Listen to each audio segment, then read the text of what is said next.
All right, so now we have the question and answer portion of the evening. Some questions for the panel. Hello. I wanted to ask, what are some ways that Boricuas in the mainland can help with the liberation, aside from, marching and joining organizations? And if there's any organizations in Puerto Rico that, when we do go out there to visit and help, that's my question. Si hay organizaciones dentro de Puerto Rico con lo cual la gente de aquí pueden ayudar. Sí, en Puerto Rico hay muchas organizaciones, nosotros somos una, se acabaron las promesas, el Frente Socialista, el Movimiento Socialista de Trabajadores, el Partido Independentista Puertorriqueño. Yo creo que la colaboración más importante que la diáspora puede hacer es la presión desde aquí. Nosotros presionamos en la calle en Puerto Rico, pero ustedes presionan cerca a los legisladores, cerca a los que toman muchas de las decisiones que nos afectan a nosotros. Yes, there's several organizations for which you need a long list, but she thinks that what's most important is that we push from here. They're trying their best to push from Puerto Rico, but if we push from the mainland here against legislators and other people that are making the decisions, that's what would help the most. Mm-hmm. Yeah. There's also the Puerto Rican Teachers Federation that, since the hurricane has stepped up, they have a history of supporting the independence movement. They've been a victim of repression and represent teachers on the island. There's also the Association of Teachers that has stood up too. So just to add that there is also a lot of organizations that may not be the Socialist Front or the Puerto Rican Independence Front, et cetera, or the MST, that have also been historically in the forefront, supporting the battle for independence, as well as some of the progressive unions that you can also support. Additionally, there's an organization that maintains Filiberto's home, and they are trying to make it into a museum. And so if that's something you're interested in trying to do a fundraiser for, or like anything like that, those are things that we can also do if it's more specific to Filiberto and trying to honor that memory as well. And then the other part is, I think some of the real repression too that's faced is really by the student movement, and there's a lot of student organizations on the ground in Puerto Rico that need our support, and that we can also, if you contact them and say, how can we support, maybe by going in person and supporting some kind of rally that you're having there, those are things that we can also be in communication and have contact with. I think another thing is to amplify messages like, my family is not particularly savvy about what's going on in PR. They're kind of that older generation that sort of thinks things are going to be okay under the U.S. And I feel like for those of us that are kind of being exposed to different information, it's like breaking down some of those illusions that they have. So I use my social media. I'm just constantly putting stuff out. And I know it's like my family looks at it, I'm the radical, but they see it they also see what's happening. Over time, they don't see I'm wrong.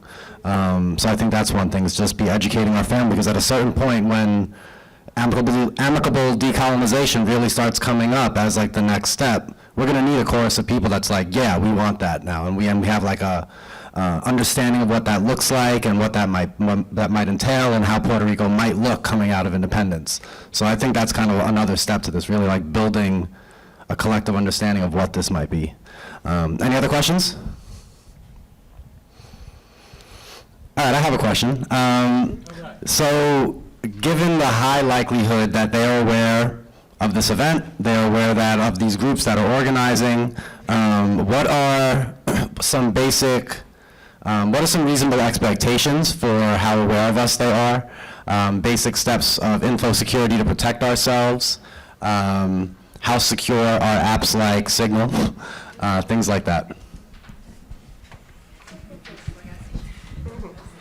Well, since I have some experience in this, I think I'm equipped to answer. So I think it's expected that they're going to know about what we're doing. I think that one kind of extreme response that, Committee to Stop FBI Repression has seen is people coming to us basically being like, so it's like almost like, so how can I live my life without being surveilled on? I'm going to live in a bunker, put on a tinfoil hat so they don't like infiltrate my brainwaves. Like, it's very paranoid, and as we've mentioned before, like the continuous theme of today is we have to continue organizing, and we have to, when the FBI does something, we do have to speak out.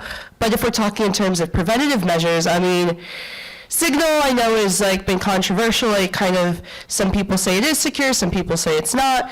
So generally, some good practices are like, if you can talk about something in person that you think you wouldn't want someone to read, then talk to someone face to face.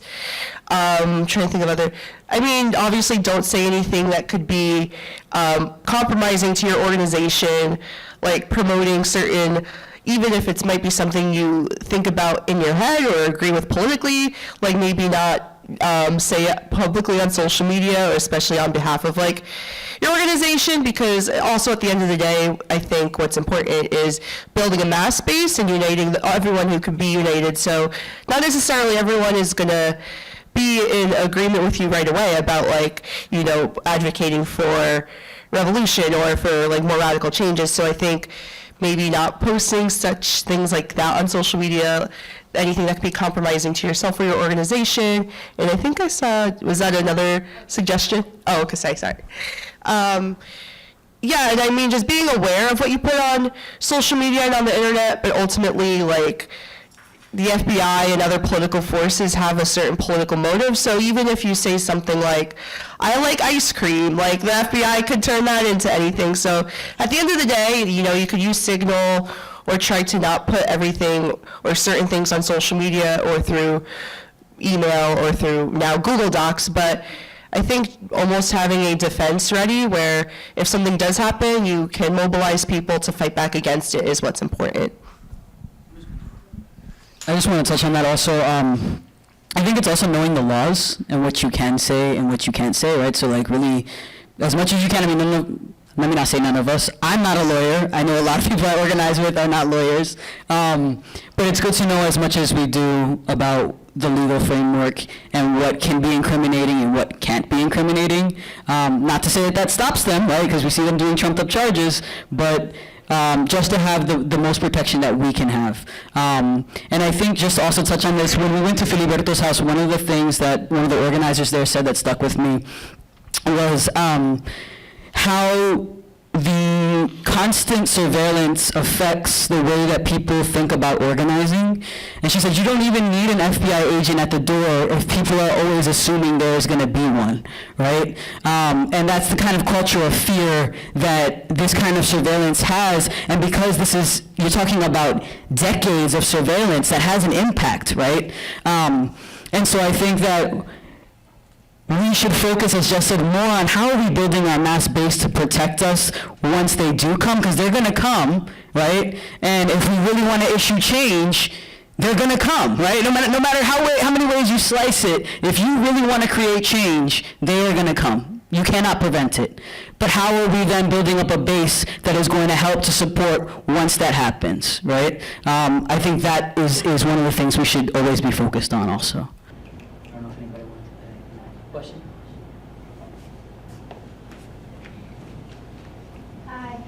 Yeah, just to kind of ask a question based on that. I know Jocelyn you talked about how, like when there were trumped up charges, you all put the pressure on them to drop the charges. So what are examples of ways that collectives can like fight back as a mass base against things like that? If you have more examples. Bien, bueno, hay muchas formas. Por ejemplo, nosotros siempre hemos orientado a nuestros compañeros, cuando usted no visita a un agente federal, usted no contesta lo que no se le pregunta. So there's many ways, but one of the main ways that we tell our comrades is that when you're approached by federal agents, don't answer any of their questions. Usted, por lo general, pide un abogado. Always ask for a lawyer. Una vez que está bajo la custodia de las autoridades federales, siempre se le orienta a los compañeros que hasta que no llegue su abogado, usted no haga ninguna clase de manifestación. And once you are, if ever you are under their custody, always say that you won't say anything until your lawyer is present. Algo que es bien importante es que cuando nosotros hablamos de presión, implica que estamos muchas horas asediando un cuartel de la policía, por ejemplo, ¿verdad? Para que entiendan que tienen que soltar al compañero. Pero no es para buscarnos un caso nosotros, es para meter la presión para que ellos activen el aparato y lo lleven hasta la corte y le digan por qué es que lo arrestaron. Something else that's important is that when we talk about putting pressure on them, is that we are mobilizing against them for hours, protesting against them and trying to get them to give information about why they were arrested and why they're not being released. But we're also doing our best to make sure that we're not doing anything that would incriminate us and put them in that same position. Y algo bien importante es, por ejemplo, se habla mucho de los chats y todo esto, pero los live, muchas veces los grabamos de cualquier cosa. Eso lo usan para incriminar. We were talking a lot earlier about different chat groups and things like that, but it's about the videos that we record. They try to use those the most against us to incriminate us. Por ejemplo, en Facebook y en otras plataformas donde se hacen eventos, nosotros no hacemos eventos. ¿Por qué? Porque esas listas ellos las utilizan para después cuando van a hacer acusaciones. For example, like here people use Facebook Live to show a lot of events and things like that. We don't use those with our organization because that can easily be used against us to incriminate us. Otra de las cosas que es bien importante es que es importante la comunicación del tú a tú, pero también es importante que la gente no se intimide. Uno tiene que seguir haciendo activismo a pesar de las acciones de ellos. So yes, one-on-one communication is important, but what's most important is that we're not intimidated by them because we need to make sure that they don't stop us from doing the work that we need to do.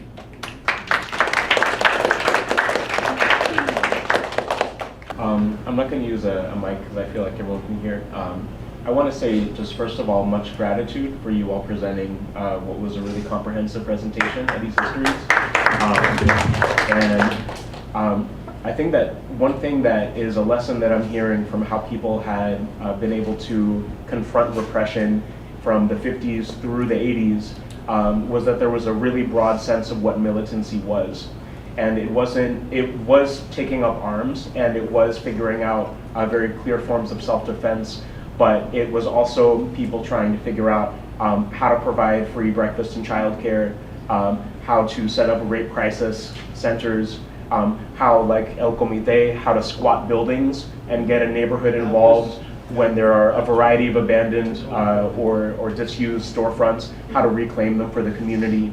And in doing so, then the question that you had asked about what happens, not if, but when they come, becomes much different when people are not just connected with the community, but have an experience of being able to take risks together and to be able to fortify their ability to resist more tangibly. So, you know, just to pivot a little bit with that and our own present moment, I feel like a lot of times people have the feeling or the inclination to resist, but don't have a lot of these really clear senses about how to plug in organizationally. And so I wonder if here in the city, if y'all are in addition to these groups that had co-sponsored this event, if you're thinking about an ecosystem of New York City groups that can be working towards that broad sense of militancy.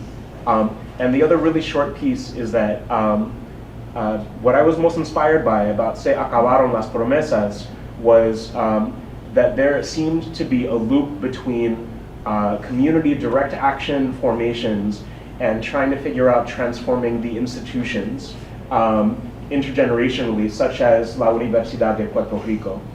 And so that to me was an important piece, that people who were involved in the University of Puerto Rico strikes, who then became involved in Se Acabaron las Promesas, After Hurricane Sandy, there was a proliferation of these mutual aid centers, centros de apoyo mutuo, and that they were very clear senses of how people could try and take risks and show up through helping each other's well-being. So yeah, a broad sense of militancy, and Puerto Rico is not just the origins of COINTELPRO, but it's also providing some of the clearest examples about what we can do here on the mainland in the belly of the beast, so to speak. Thank you. Thank you, Bill.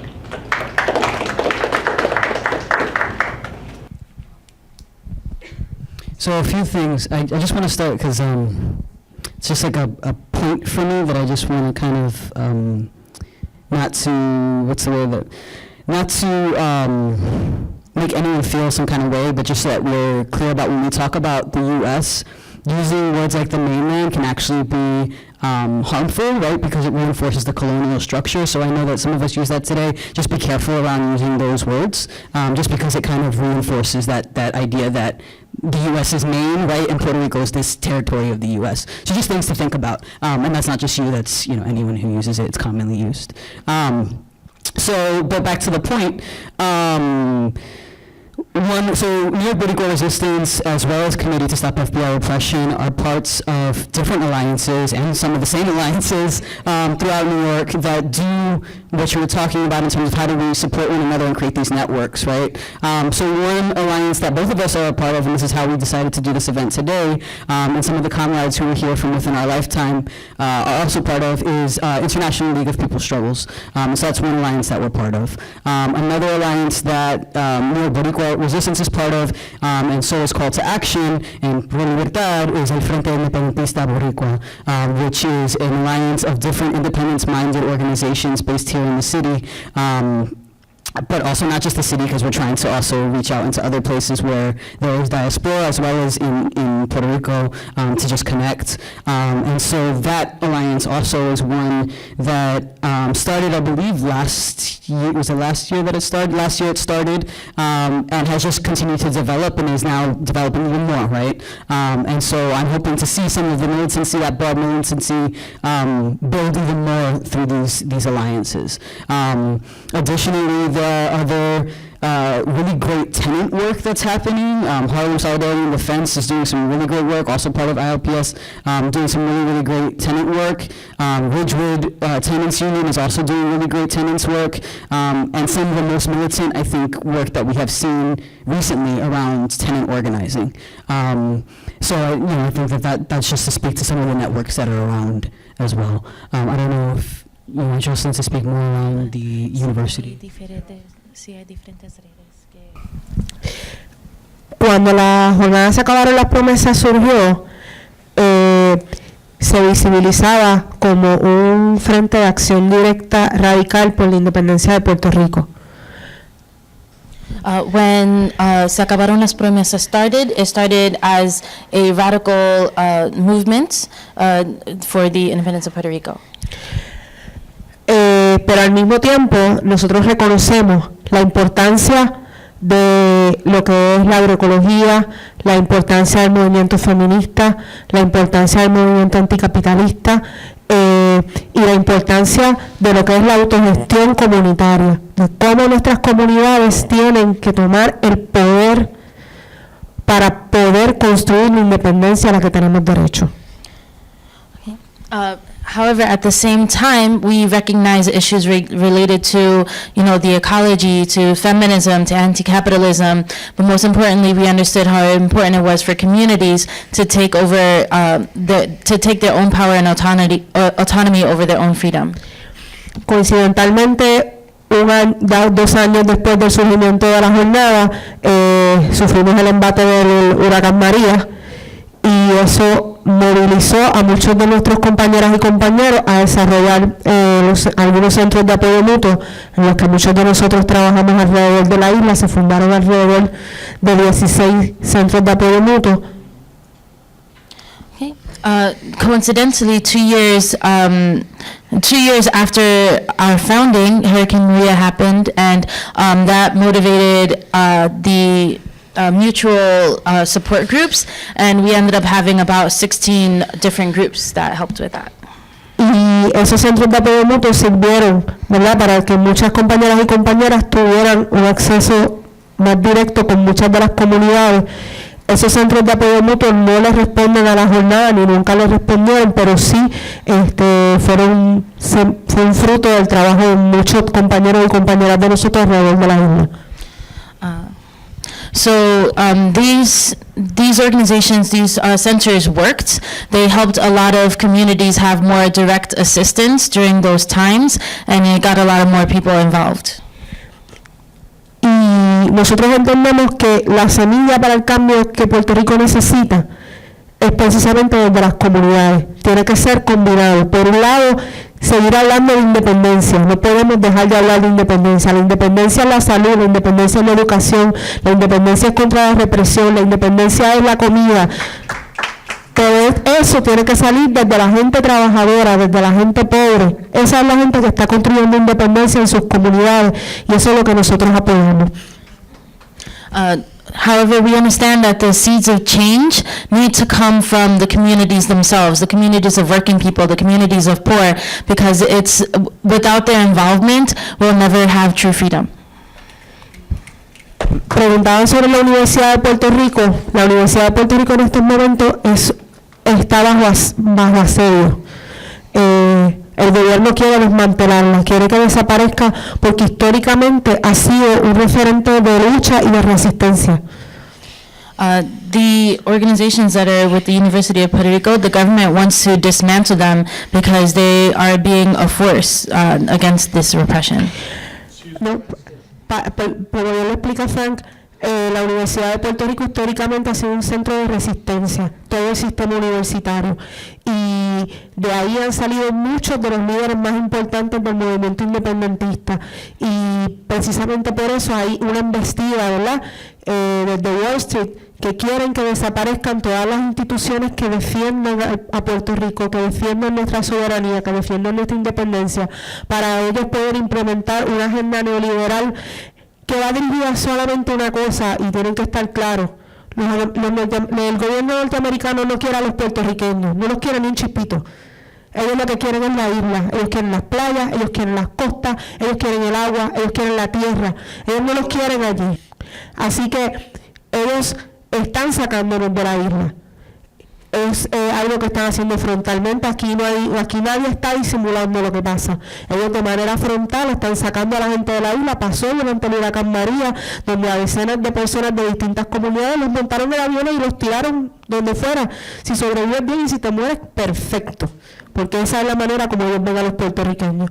Así que esta es una lucha que va a ser larga, que va a ser fuerte y ha sido fuerte por más de 100 años. Pero nosotros no podemos dejarnos intimidar porque eso es lo que ellos quieren. Y detenernos nosotros es la victoria de ellos.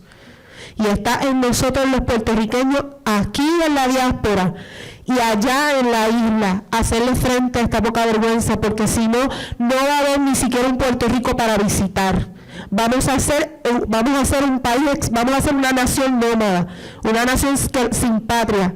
No vamos a tener ese lugar, ese referente, no va a existir, porque ellos no quieren a los puertorriqueños en Puerto Rico, ellos los quieren muertos o en cualquier otro lugar limpiando pisos y siendo los sirvientes del rico que sea, donde sea, pero no los quieren allí. Y nosotros tenemos que defender nuestra tierra, nuestra patria, es nuestra. Puerto Rico nos pertenece a todos nosotros.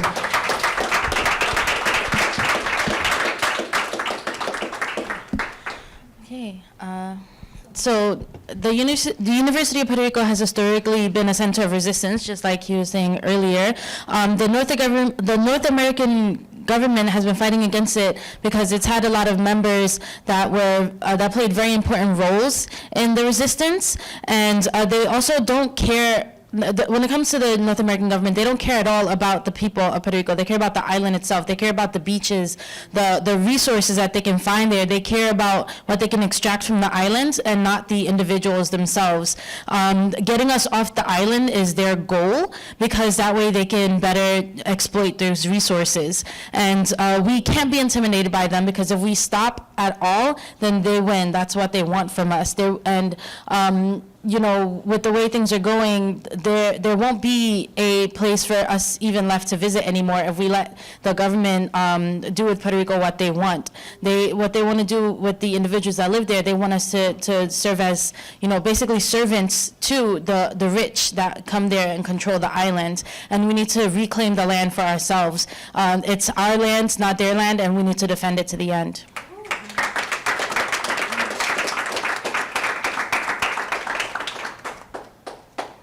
So we're going to have a performance right now. They're coming up from Harlem Solidarity Defense and Gabriela, New York. We have Zila Renfro. Zyla. Thank you so much. That's okay. I'll just spin my bars, okay?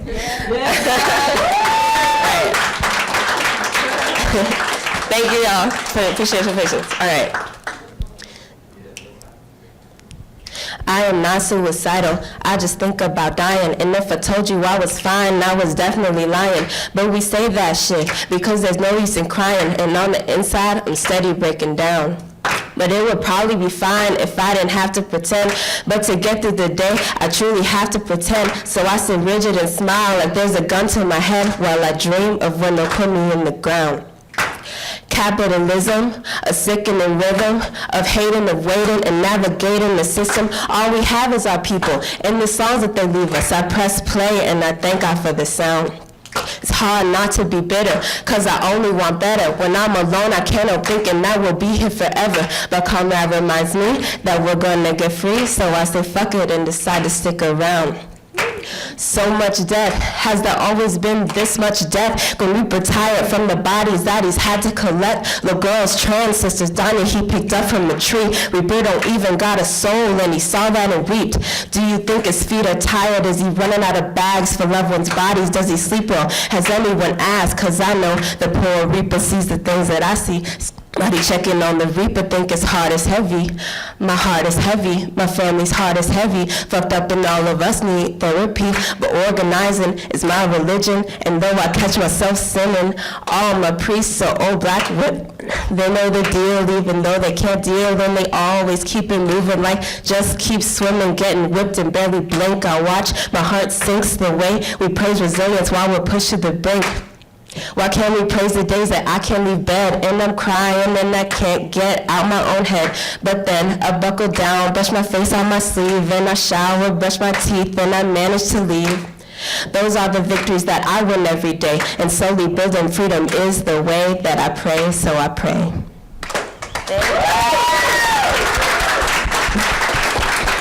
Thank you, Zyla. And I just want to make sure that we always want to highlight this. Black liberation and Puerto Rican liberation have always stood together in solidarity. And that's not even just including the Afro-Boricuas, right, who are also black. But black liberation and Puerto Rican liberation go hand in hand forever. Amen. So thank you.